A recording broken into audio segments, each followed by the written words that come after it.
Kadang tuh hidup tuh emang suka ngelawak, datang bawa ribut tapi ninggalin pelajaran. Dan disinilah semua cerita dimulai. Halo semuanya, perkenalkan nama saya Aulia Ulfa Salsabila dan 3 rekan saya yaitu Anissa Dia Ayu Kurnia Dewi, Ahmad Jangki Dauzat, dan Ahdan Zayan Raffi. Kami di sini akan menjelaskan salah satu teknik yang digunakan oleh guru bimbingan dan konseling. Ternyata teman-teman, guru bimbingan dan konseling itu tidak hanya mengasal memberi layanan kepada konselingnya. Seorang BK itu harus menyandang sebuah profesi yang memang dimana menuntut keprofesionalannya dalam memberi layanan. Guru BK itu juga memiliki beberapa teknik yang harus diterapkan saat melakukan sesi bimbingan dan konseling. Salah satunya adalah teknik strukturing. Apa sih teknik strukturing itu? Teknik strukturing dalam bimbingan dan konseling adalah teknik yang digunakan konselor untuk mengatur alur, arah, dan batasan dalam proses konseling supaya sesi berjalan terarah, aman, dan efektif. Strukturing ini juga berisikan tentang batasan konselor berkenan dalam kondisi atau batas-batas tujuan dalam proses konseling. Jadi, teknik strukturing ini merupakan suatu istilah yang digunakan untuk menggambarkan perilaku yang digunakan oleh konselor untuk membawa konselingnya agar mengetahui peran konselor dan konseling pada tahap hubungan dan proses konseling. Nah, selanjutnya ada fungsi dari teknik strukturing yang akan dijelaskan oleh rekan saya. Terima kasih. Baik, terima kasih. Kali ini aku bakal jelasin tentang fungsi strukturing dalam proses konseling. Nah, menurut Daydance Prasio tahun 1980, sebenarnya ada 3 fungsi utama strukturing, yaitu fungsi fasilitatif, fungsi terapeutik, dan fungsi protektif. Tapi dalam praktiknya yang paling sering dipakai adalah fungsi fasilitatif, yaitu bagaimana strukturing ini membantu konseli untuk lebih bertanggung jawab, lebih terlibat, dan lebih aktif dalam proses konseling. Nah, Daydance Prasio juga menjelaskan beberapa alasan kenapa strukturing itu penting. Berikut penjelasannya. Yang pertama, melalui strukturing, konselor dapat mengkomunikasikan kepada konseli tentang peran dan tanggung jawab dirinya dan diri konseli dalam proses konseling serta arah dari proses konseling yang akan dilaksanakan. Lalu yang kedua, strukturing dapat menurunkan atau mengurangi jumlah intensitas atau dampak dari kesalahan pengertian antara konselor dan konseli.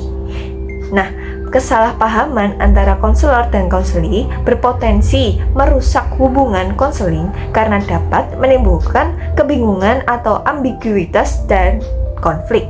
Lalu yang ketiga, struktur dapat digunakan oleh konselor sebagai alat untuk menangani perbedaan-perbedaan, khususnya perbedaan dalam asumsi dan harapan konselor dan konseli.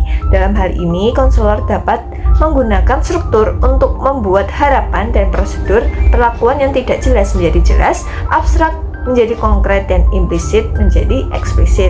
Lalu yang keempat, strukturing juga dapat digunakan oleh konselor untuk menangani munculnya perasaan tidak pasti dan kecemasan konseling berkenaan dengan hubungan atau proses konseling yang akan dilaksanakan. Lalu yang kelima, adanya strukturing dapat membuat proses konseling menjadi lebih efisien karena struktur memformulasikan komponen-komponen dan atau variabel-variabel prosedur perlakuan dirumuskan dengan jelas dan lebih spesifik.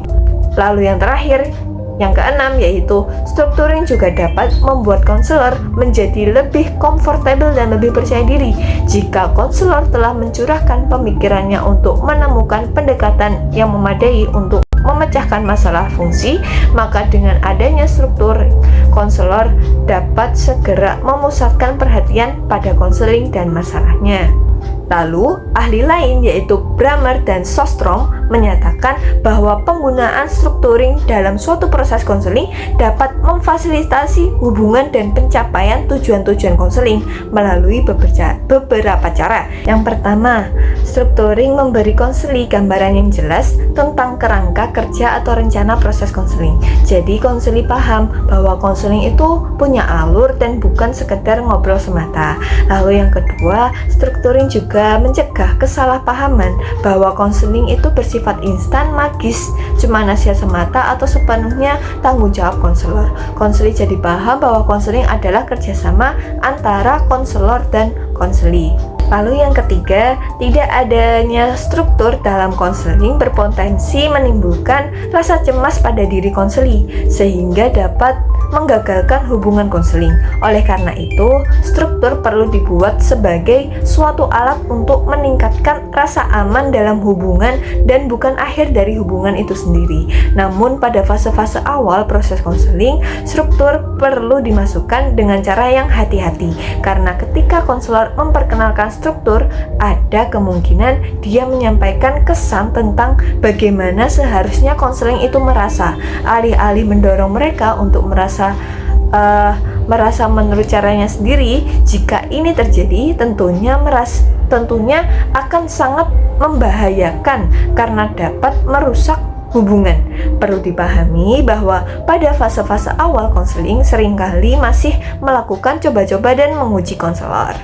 Nah, selanjutnya bentuk-bentuk strukturing akan dijelaskan oleh rekan saya. Baik, pada kesempatan kali ini saya akan menjelaskan tentang strukturing atau penstrukturan dalam konseling. Strukturing adalah upaya konselor untuk memberikan kerangka yang jelas agar proses konseling berjalan dengan efektif dan terarah. Yang pertama, di dalam strukturing ada kontrak dalam konseling. Kontrak dalam konseling merupakan kesepakatan antara konselor dan konseli yang berisi aturan, hak, tanggung jawab, tujuan, serta batasan dalam proses konseling. Kontrak ini membantu konseli memahami apa yang diharapkan dari dirinya dan membantu konselor mengetahui kapan tujuan konseling telah tercapai. Kontrak ini bersifat spesifik namun tetap fleksibel sesuai dengan kemampuan konseli. Selanjutnya ada yang kedua, yaitu batasan waktu. Konselor perlu menjelaskan sejak awal berapa lama satu sesi konseling berlangsung dan berapa kali pertemuan yang dibutuhkan. Misalnya satu sesi berlangsung selama 45 menit. Dengan adanya batasan waktu, konseli akan merasa lebih fokus dan konseling dapat berjalan lebih efektif dan tidak bertele-tele. Contoh untuk kita menyampaikan batasan waktu kepada konseli bisa dengan menyampaikan kita punya waktu sekitar 45 menit untuk sesi konseling hari ini. Saya harap kita bisa menggunakan waktu ini sebaik mungkin untuk membahas masalah yang sedang kamu alami, dan jika diperlukan kita akan melanjutkan pada pertemuan berikutnya. Yang ketiga ada batasan tindakan. Dalam konseling, konseli bebas mengekspresikan perasaannya secara verbal seperti marah atau kecewa, namun konselor perlu menetapkan batasan terhadap tindakan seperti tidak merusak barang atau menyakiti orang lain.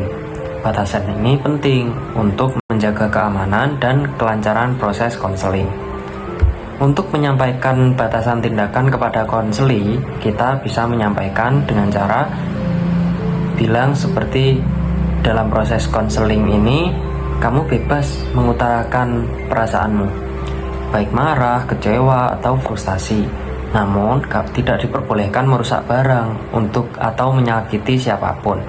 Jika itu terjadi, maka kamu harus bertanggung jawab atas tindakan kamu tersebut. Dengan adanya kontrak, batasan waktu, dan batasan tindakan, proses konseling menjadi lebih terstruktur, aman, dan efektif, sehingga tujuan konseling dapat tercapai dengan optimal. Selanjutnya akan disampaikan oleh rekan saya. 1. Batasan peran role image. Dalam konseling, konselor bisa memiliki peran ganda, terutama di sekolah, misalnya sebagai guru dan konselor. Agar konselor tidak bingung atau canggung, konselor harus menjelaskan peran apa yang sedang ia gunakan saat sesi berlangsung. Menegaskan bahwa saat di ruang konseling ia bertindak sebagai konselor, bukan guru yang memberi penilaian atau sanksi. Menyampaikan bahwa konseli dapat bercerita dengan aman, jujur, dan rahasia dijaga. Intinya, konselor harus membuat batasan peran agar hubungan konseli jelas, tidak bisa, dan konseli merasa aman. Contoh sederhana, Raka, di sekolah kamu mungkin melihat saya sebagai gurumu yang memberi nilai, tapi di ruang ini saya bertindak sebagai konselor. Artinya, kamu bisa bercerita bebas tanpa takut akan dinilai atau diberi sanksi. Semua yang kamu sampaikan akan saya jaga kerahasiaannya. Jadi, sekarang kita fokus pada masalah yang ingin kamu ceritakan. Apakah kamu paham? Nomor 2, batasan proses atau prosedur. Proses limits. Untuk keberhasilan konseling, konseli harus mengikuti proses konseling dengan sukarela, siap menjalankan setiap tahap konseli, mengetahui prosedur yang akan dilakukan. Setiap strategi intervensi punya langkah-langkah berbeda. Konselor harus menjelaskan proses secara jelas. Misalnya, ketika memakai strategi tertentu seperti latihan asertif, agar konseli tahu apa yang akan dikerjakan dan apa tujuannya. Intinya, konselor menjelaskan langkah prosedural agar konseli paham proses dan bisa bekerja sama. Contoh batasan proses. Selesai. Masalah pertama yang ingin kita latih adalah cara menyampaikan perasaanmu ketika kamu merasa tidak nyaman dengan ucapan teman. Kita akan memakai strategi latihan asertif. Langkahnya seperti: 1. Saya akan menjelaskan apa itu perilaku asertif. 2. Saya mencontohkan cara mengungkapkan perasaan dengan tegas tapi sopan. 3. Kamu menirukan sampai kamu merasa nyaman. 4. Latihan dalam berbagai situasi sampai kamu benar-benar bisa menerapkannya. Kita lakukan perlahan ya. Apakah kamu mengerti prosesnya? Dan sekian, kita tutup. Terima kasih. Wassalamualaikum warahmatullahi wabarakatuh.